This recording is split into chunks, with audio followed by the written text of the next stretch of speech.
छत्रपती शिवाजी महाराज की, छत्रपती संभाजी महाराज की जय भवानी। 2 तास या ठिकाणी आपण बसलेला आहात। चव्हाण साहेब, गेली 4-5 दिवस रोज पाऊस येतोय, परंतु शिवभक्तांचा पाऊस खऱ्या अर्थानं आज मारुती चौकामध्ये जमलेला। हिंदवी स्वराज्य संस्थापक महाराष्ट्राचा आराध्य दैवत छत्रपती शिवाजी महाराजांना आजच्या या मेळाव्याच्या निमित्तानं आपल्या सर्वांच्या वतीनं सर्वप्रथम विनम्र असं अभिवादन करते। हिंदू एकता आंदोलनाच्या या मेळाव्याला उपस्थित असलेले सुदर्शन चॅनलचे सर्व ज्यांना एक पदवी दिलेली आहे, धर्मयोद्धा, महाभारतात देखील सांगितलेलं आहे, जो धर्माचं रक्षण करेल त्याचा धर्म रक्षण करेल। आणि हेच व्रत घेऊन आज संपूर्ण देशामध्ये एक हिंदुत्वाचं वादळ,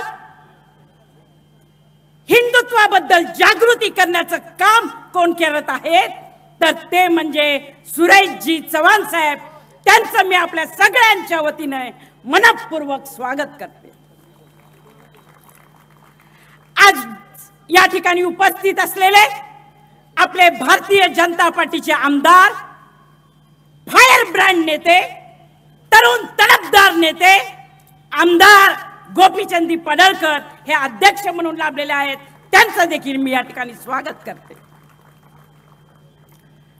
ज्यांचा चौक म्हटला जातो ते कैलासवासी संभाजी अप्पा पवार, त्यांचे पुत्र पृथ्वीराज भैया पवार या ठिकाणी उपस्थित आहेत, त्यांचं देखील सगळ्यांच्या वतीने स्वागत करते।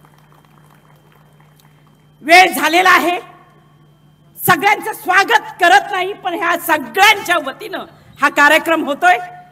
इथं खास करून विक्रमांना पावसकर आलेले आहेत।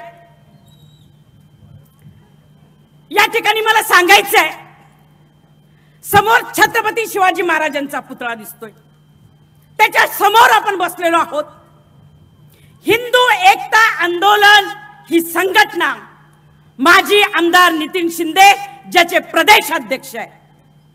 आताच मी सुरेश भाऊंना भेटले, त्यांना सांगितलं आता 2-3 वर्ष झाली त्यांनी अध्यक्षपद स्वीकारलेलं आहे, पण खऱ्या अर्थाने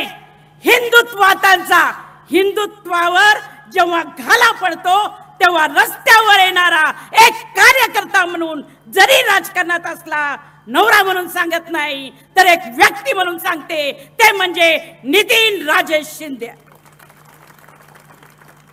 मग बांगलादेशाचं घुसखोरांचं आंदोलन असू देत, बेकायदेशीर मशीद असू देत, हिंदू जागे करण्यासाठी जागृती मोहीम हातात घेतली। 21 वर्ष प्रतापगडाच्या पायथ्याशी झालेल्या अतिक्रमणासाठी विधान परिषदेमध्ये आणि रस्त्यावरचा लढा देऊन 21 वर्षानंतर तिथला बेकायदेशीर अफजल खानाचा दर्गा बंद करण्यामध्ये सिंहाचा वाटा कुणाचा असेल तर नितीन शिंदेचा आणि तुमचा वाटा आहे। बंधूंनो, भगिनींनो, आज सगळ्या भगिनी बंधू या ठिकाणी आहेत।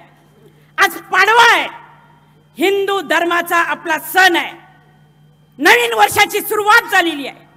या ठिकाणी आपण एकच सुरुवात करूया, हिंदूंच्या रक्षणासाठी, धर्माच्या रक्षणासाठी, आपल्या राष्ट्र धर्मासाठी रस्त्यावर यायला पाहिजे। ती तयारी आणि ती शपथ आज आपण या ठिकाणी छत्रपती शिवाजी महाराजांच्या समोर आपल्याला घ्यायची।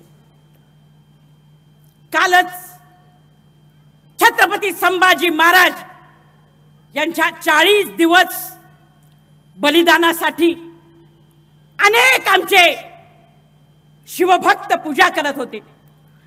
आदरणीय गुरुजींच्या नेतृत्वाखाली संपूर्ण महाराष्ट्र भगव्या विचाराने प्रेरित होत आहे। आणि हे करत असताना क्रूर कर्मा औरंगजेब जो आज संभाजीनगरमध्ये सुफी संत व्हायला लागलाय, देव बनायला लागलाय.